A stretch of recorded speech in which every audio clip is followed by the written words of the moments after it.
What's going on today, guys? So I know what you may be immediately asking.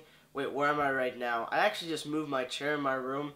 I usually am in the corner, but now I am facing directly towards my door. And behind me, I have a big Star Wars poster that I just got last weekend. Today, I'm going to be talking to you guys about my very first trailer review on the third and final trailer for Star Wars 7: The Force Awakens. Now, as I promised you guys in the past, and you may or may not know this, I am going to be starting this weekend by talking to you guys about every single Star Wars movie once a week up until The Force Awakens December 18th. So this little teaser trailer thing is kind of a lead up to my Star Wars reviews. I didn't really like the first two trailers, to be honest, because I felt like they just left me a little too empty. You know, there are trailers that can leave you empty in a good way, but to me, the trailers left me empty in kind of a negative way. So going into the third trailer, I'm like, okay, they're finally going to explore something that we really haven't seen. And in a way, they did. They did. And I'll explain to you guys why I absolutely love this trailer right now.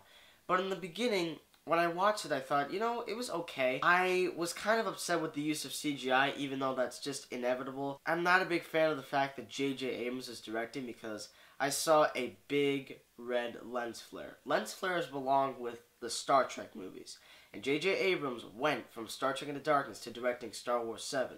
And the one thing I really hope is that this movie does not look like a Star Trek movie. So here's how it all changed for me. So I was in chemistry class a couple days ago, and I was talking to some of my friends about the new Star Wars trailer, because I just saw it, and I was like, yeah, it was okay. And a lot of them were saying, really? You thought it was just okay? It's actually really good. And I was like, well, why? And we started to have this conversation about certain things that we could expect, and then certain things that are just so much up to interpretation. So that day, I was sitting down at my study hall period, and I put my headphones on, and I watched the trailer with a completely different thought and mind pattern, and I loved it. I watched it, and then I watched it again, and then I watched it the third time, and then I watched it a fourth time. I watched it 4 times in a row, and every time I saw it, I loved it even more and more. And you know, one thing I should be smacking myself in the face for is the fact that I literally said, well, wait, why didn't this give us more information? Because trailers end up ruining movies. In this trailer, it really doesn't give away anything that could spoil any type of plot,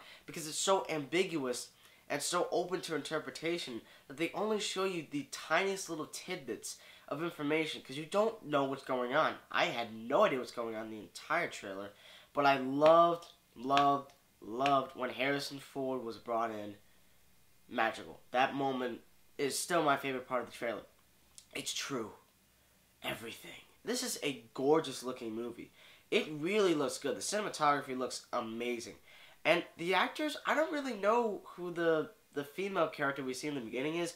I don't know what that Stormtrooper guy is. I don't know who those actors are. So they must be very new, and I think those are going to be our main characters throughout the movie. But the one thing that I believe has pissed off a lot of people, including my favorite reviewer of all time, Chris Stuckman, is that they did not show Luke Skywalker at all during the trailers. And that's something that I think is the biggest question that I asked, is like, well, where is Luke Skywalker? Many have viewed this trailer and thought, well, maybe JJ isn't just going to show it to us until we sit in the theater, just to give us that big reveal. Or something even worse could have happened. Luke may have turned to the dark side of the Force, and he could be Kylo Ren.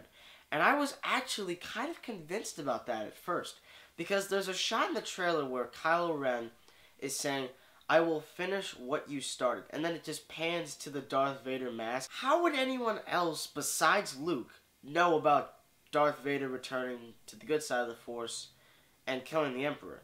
Because only Luke was there to see that happen. Only Luke was there to see Darth Vader die. That really raises a lot of questions, and I think the biggest question is, where is Luke? Or has Luke actually turned to the dark side? It's so ambiguous that it actually makes me more excited the more I think about it. Every single day since I saw the trailer the last time, I have just gotten more and more excited for this film.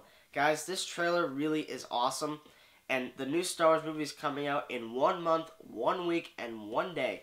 Get your advance tickets now because they are going to sell out really quickly. This may be the highest grossing movie in history. It could be. I think it has a shot at breaking Avatar. I really do. This movie could either revolutionize cinema for the next decade and a half, or, and this is just the worst case scenario, if this movie is bad, the hate will never stop. There is still hate going on for The Phantom Menace and Attack of the Clones. And those movies were made 15 or 16 years ago. If it's bad, J.J. Abrams will probably never direct again. He'll probably get shot. I don't want to think about that. I want to walk into this movie fresh, and this trailer definitely gave me that fresh outlook. I very much enjoyed the Star Wars trailer. What did you guys think about it? Did you like it? Did you hate it? Well, if you want to say any of those things, then put a comment in the comment section below and click that like button, and just thank you guys for watching this video.